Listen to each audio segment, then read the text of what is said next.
moving into Article 314. Article 314 is going to be our outlet, device, junction box, basically our box fill calculations, all right? And so we're going to start here in 314. We're going to start with 314.16. 314.16. This is our box fill calculations, and these are the rules for our box fill calculations. 314.16 is found on page 195, and we've got a number of different rules for box fill calculations, and they're going to be found under letter B. It says the volumes in 314.16 B1 through B6 as applicable shall be added together. No allowance shall be required for small fittings such as lock nuts and bushings. And then number 1 down below there, we've got conductor fill. So this is our rule for conductor fill. And so it says each conductor that originates outside the box and terminates or is spliced within the box shall be counted once. And each conductor that passes through the box without a splice or termination shall be counted once. So if it originates outside the box and terminates inside the box, that's a single conductor volume. If it passes through the box, that's a single conductor volume as well. Goes on to say each loop or coil of unbroken conductor not less than twice the minimum length required for free conductors in 300.14 shall be counted twice. So the minimum length for free conductors in 300.14 is going to be 6 inches, okay? And so twice 6 inches is 12 inches. So if I've got a loop, if it's less than 12 inches, it's going to be a single conductor volume. If it's 12 inches or longer, that's going to be 2 conductor volumes. A conductor fill shall be calculated using table 314.16b1.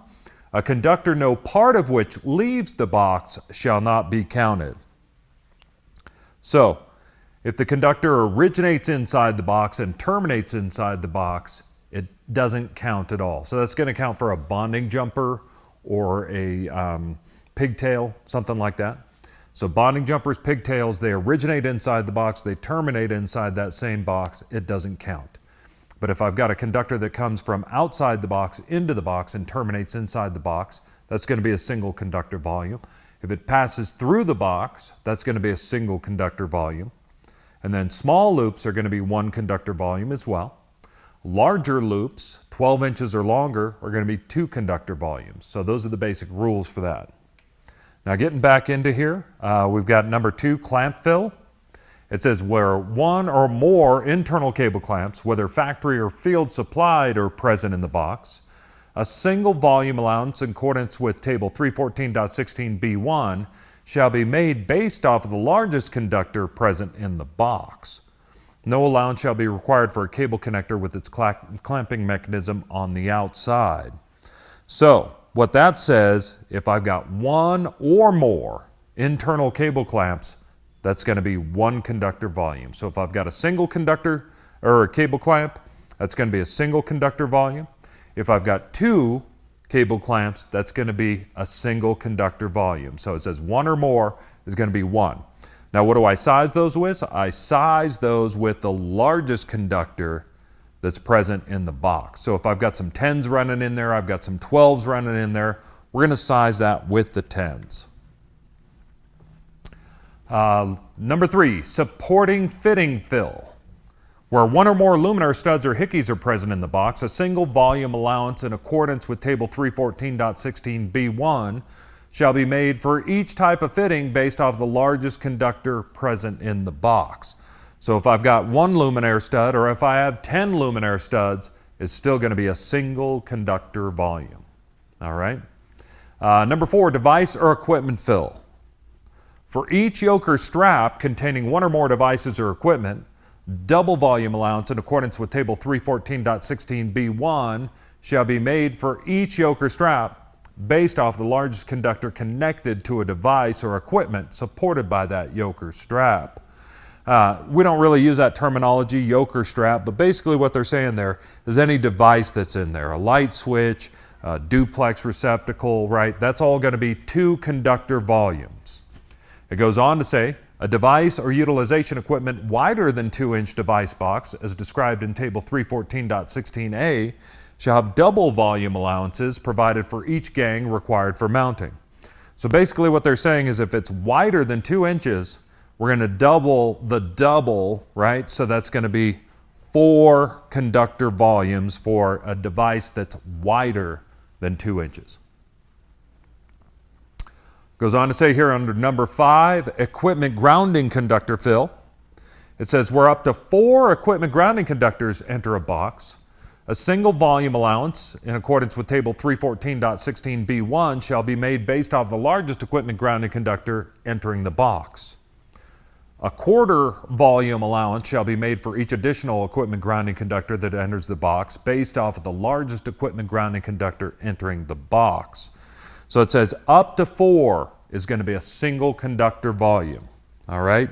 Anything other than 4, if I get more than 4, for each one over 4, let's add a quarter volume for each of those. All right. So typically on the exam, you're only going to get up to 4. You're not going to get any more than that. So it's just going to be a single conductor volume for equipment grounding conductor fill. All right.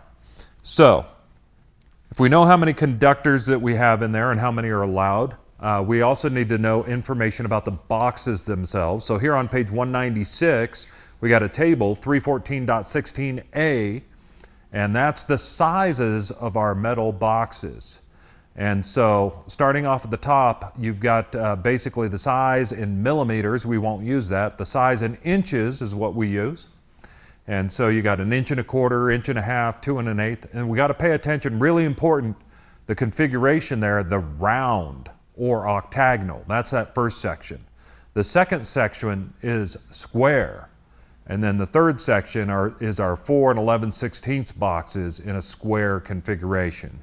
So those are the 3 sections that we'll hang out with on the exam. Those round or rectangle, the 4-inch square boxes, and the 4 11/16 boxes. You can see it gives you the minimum volume in there in cubic inches.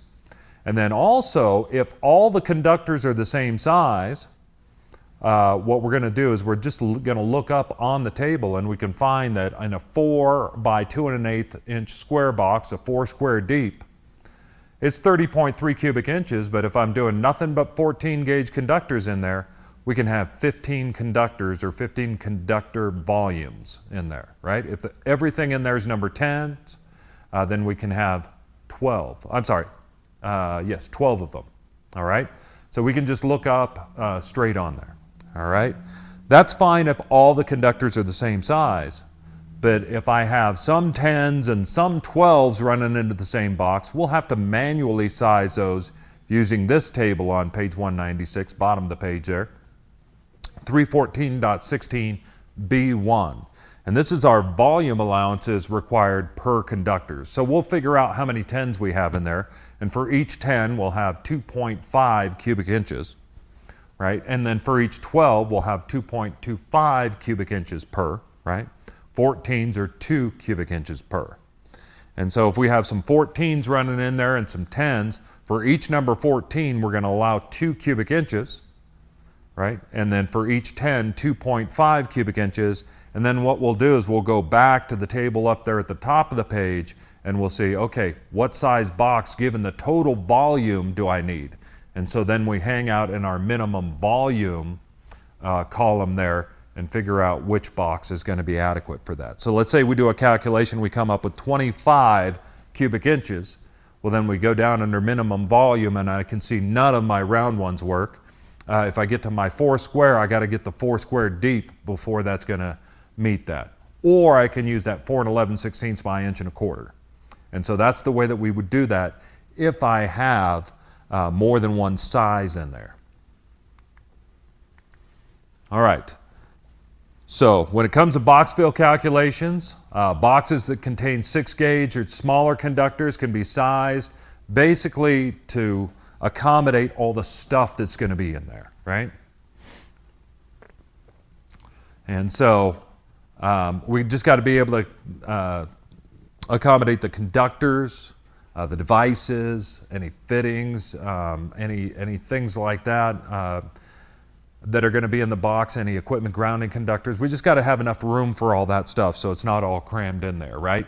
So that's not what we want. That's overcrowding, right?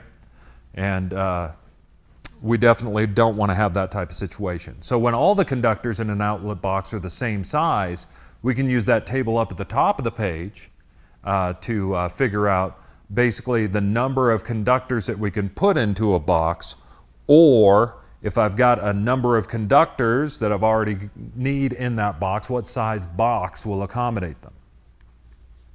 So which 4-inch square outlet box would be required for 3 number 12 THWs and 6 number 12 THHNs?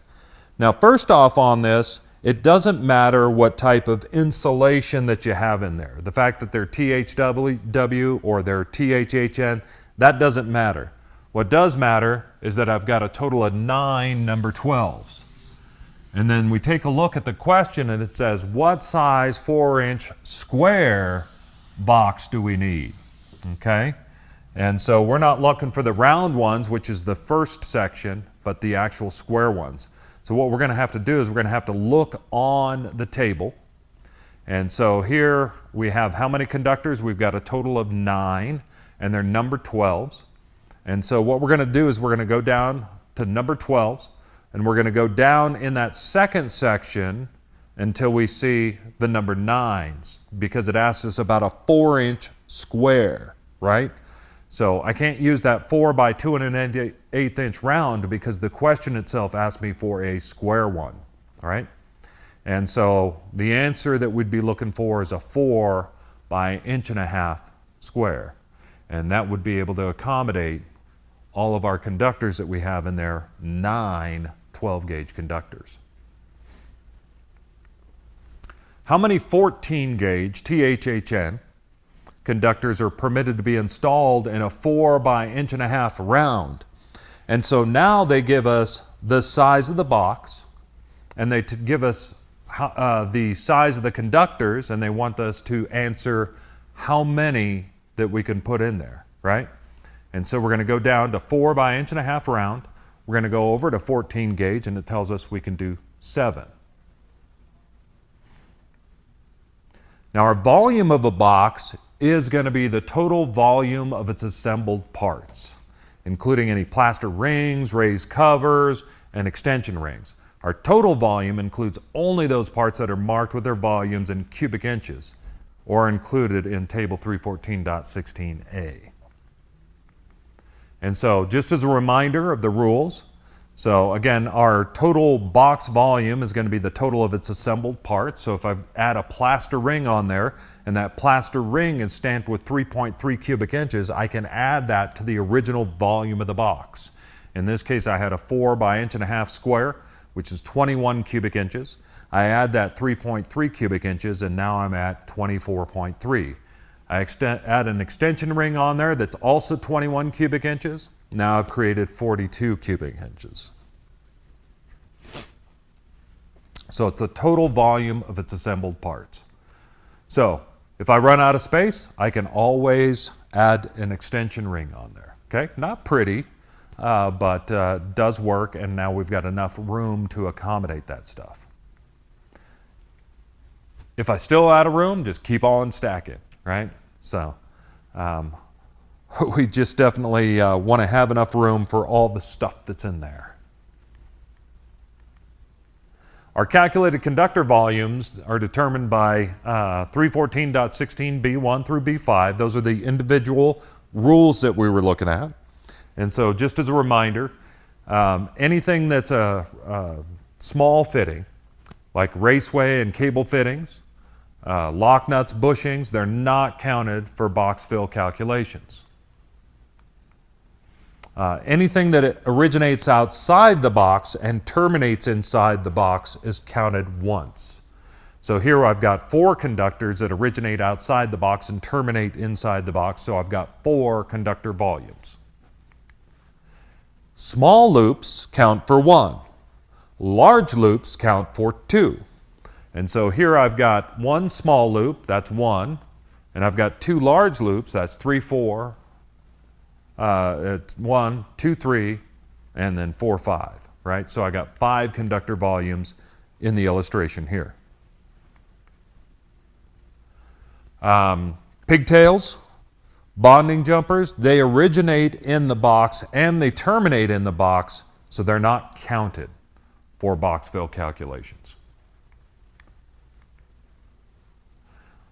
What's the cubic inch volume for 4 12-gauge conductors terminating in a box and 2 12-gauge conductors passing through? Remember, items that pass through are counted as basically a single conductor volume. So I've got basically 6 conductor equivalents. The 4 that terminate inside the box, and I've got 2 that pass through. I got 6 12 gauges, right? And it's asking the cubic inch volume that's required for those. So what we're going to do is we're going to take a look at that little table down at the bottom, and we're going to say look up 12 gauge. And if we look up 12 gauge, each 12 gauge conductor occupies 2.25 cubic inches per.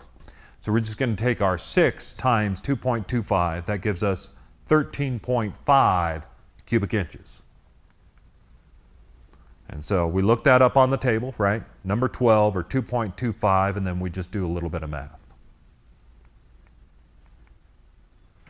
So internal cable clamps, if I have 1 or more, it counts as a single conductor volume. Now, cable connectors with their clamping mechanism outside the box don't count because they're not taking up space within the box. Luminaire studs, luminaire hickeys, it's 1 for each type. So in this box, I've got 1 luminaire hickey, and I've got 1 mounting stem. I'm sorry, 1 luminaire stud, right? And so we're going to have 2 conductor volumes in there for those. Now, if I had 5 luminaire studs and 5 luminaire hickeys, it's still 2 conductor volumes.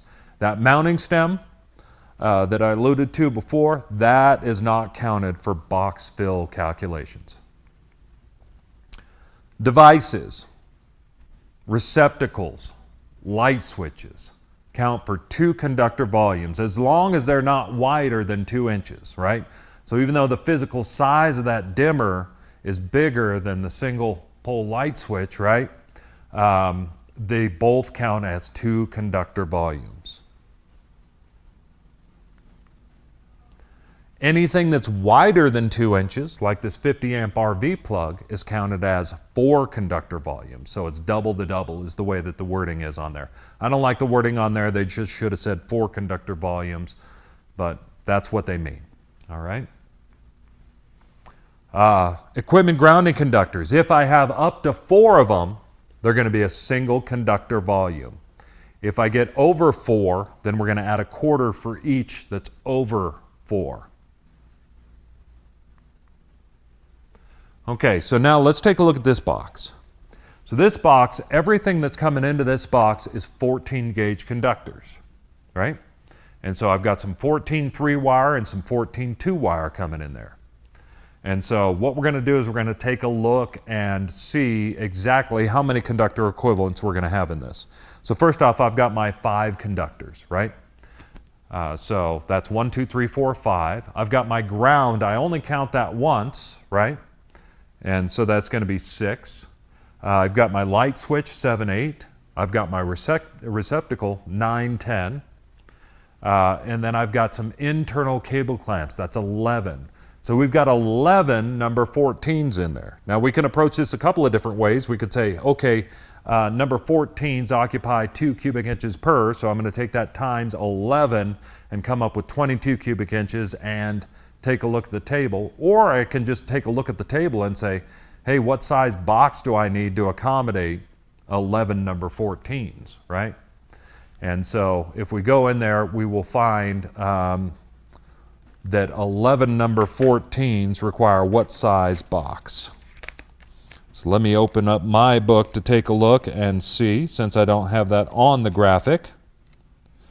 And so box fill, there we go. And 11 number 14s, I'll need a 4 square deep, right? 4 by 2 1/8 square. That's going to be the smallest 4-inch square box that I can do on that. So that is the way that you're going to do that. You basically count up the number of conductors here. I got 1, 2, 3, 4, 5. I add my ground, 6. my light switch 7, 8, my receptacle 9, 10, right, and my internal cable clamp 11, and figure out that, hey, with 11 conductor volumes on there and they're 14 gauge, I look at the table there and find that I need a 4 square deep. So that's basically what we did. We determined the number and size of conductor equivalents in the box. We figured out we had 11 of those, right? And they were all number 14s. We determined the volume. We took 11 times 2, that's 22, and then we could have looked that up in the minimum volume, right? But if they're all the same size, we can just skip that and go straight to table 314.16a to determine the size of the box that we're going to need. Now, which minimum depth 4-inch square outlet box is required for one 14 3-wire with a ground type NM cable that terminates on a 3-way switch, and one 12 2-wire with ground type NM cable that terminates on a receptacle? And it says the box has internally installed cable clamps. So in this circumstance, they don't give us the picture, right? But if they did, it would look like this, right? But on the test, typically this is the type of thing that you would see, right? And so just to clarify here, just to make this a little bit easier, I will go ahead and give you a look at the picture, all right? And so what we've got is we've got some different conductors coming in here. We got some 14 3-wire and some 12 2-wire. Now those 14s terminate on the light switch, right? And so the light switch is actually going to be counted with the 14s, because the rule says on those devices that basically we're going to count those with the largest conductor that is connected to that device. So in this circumstance, the largest one on the light switch is a 14 gauge, so we're going to count that with the 14s. Now on the receptacle, the largest one that terminates on that is going to be 12 gauge, so we'll count that with the 12s. And let's see, we've got 2 grounds in there. Are we going to count those with the 14s or with the 12s? We're going to count that as a single conductor volume with the largest conductor present in the box, which is a 12.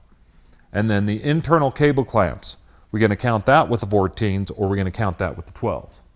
We're going to count that with the 12s. Again, they're the largest conductor present in the box, all right? So let's take a look up here, and we'll go ahead and put the problem down as an inset there, and we're going to go ahead and jump in here and see if we can't figure out exactly what size we need. All right, so now that I've found my dry erase marker, we can go ahead and do this. So again, what we have here is we've got some 14 gauge conductors. So 14 gauge conductors, we're going to figure out how many we have. And so we've got our 3 conductors coming in there, and they terminate on that light switch, so we've got a total of 5, right? So I've got 5 each number 14s. And then for the 12s, I've got the 2 conductors, I've got the ground, I've got the receptacle, right? And then I also have the internal cable clamps. So that's 1, 2 for the conductors, 3 for the ground, 4, 5 for the receptacle, and then 6 for the internal cable clamps. So now 12 gauge, I've got 6. So each 14 gauge, if we take a look at the table at the bottom, each 14 gauge accommodates 2 cubic inches per. And then each 12 gauge is 2.25 cubic inches per. And so what we're just going to do is we're going to take 5 times 2 is 10 cubic inches. 6 times 2.25 is 13.5 cubic inches. And so we've got a total of 23.5 cubic inches. And then we're going to jump right back into the table at the top of the page, and we're going to find something that will be able to accommodate 23.5 cubic inches. And so we go down in the minimum volume in that column until we find something that will accommodate that, and that is a 4 by 2 1/8 inch square box, or 4 square deep.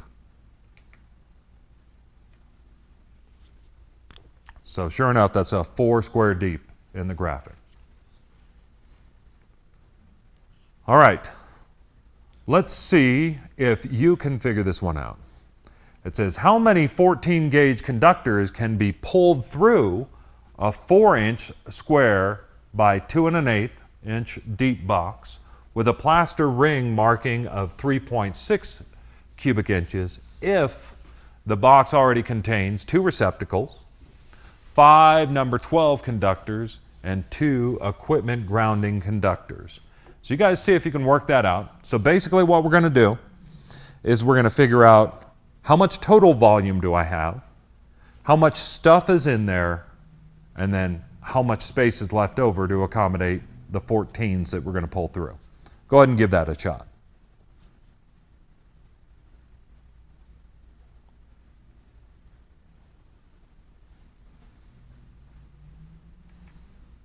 All right, let's see if we can work this one together. So question says, how many 14 gauge conductors can be pulled through if I've got this 4 by 2 1/8 inch square box with a plaster ring of 3.6, right? And then the box has already got some stuff in it, all right? So the first thing we got to do is figure out the total volume of the box, right? So our 4 by 2 1/8 inch square is 30.3 cubic inches. How did I get that? I went to the table up at the top of the page. I went to my 4 square deep, and I went to the minimum volume, and it says 30.3 cubic inches. And then the question itself says, hey, I got a plaster ring of 3.6 cubic inches. So we're going to go ahead and add that on there, and we're going to end up with a total of 33.9 cubic inches. That's going to be our starting point, right? 33.9. But I've got some stuff that's already in there. That box contains 2 receptacles, right? That's 1, 2, 3, 4 conductor equivalents, right? And then it also contains 5 12 gauge conductors. That brings us up to 9. And then 2 equipment grounding conductors. That's going to be a single conductor volume for the 2. And so that'll bring us up to 10. I've got 10 each. And they are what size? They're number 12s. And 12s are 2.25 cubic inches per. So we're going to take 10 times 2.25, that's 22.5. And so that's what's already taken up. So let's find out what's left over. I take my 33.9 minus my 22.5, that's 11.4. Now the question said, how many can we pull through if they're 14 gauge? And so what we're going to do is we're going to take a look at the table at the bottom and see what 14 gauge conductors occupy. They occupy 2 cubic inches per. So we're going to take that number, we're going to divide that by 2, and so that'll give us 5.7. 5.7. I don't have room for the 6th conductor, right? So I can pull through 5 14 gauge conductors through that box that's already got a bunch of stuff in it, all right? So that's basically how you do those box fill calculations. They're pretty straightforward if you know where to find the rules. The rules are going to be found there on page 195, basically, okay? And then know where to find the tables. That's going to be on page 196, all right? So once you've done that, all you have to do is kind of follow those rules, pay attention to what those rules are, and do the box sizing questions that you're going to run across on the exam. Again, on the contractor exam, I expect you to see that, or on the master electrician exam, I expect you to see that on your calculations portion. And then, of course, on the journeyman exam, it's going to be just mixed in with the other questions.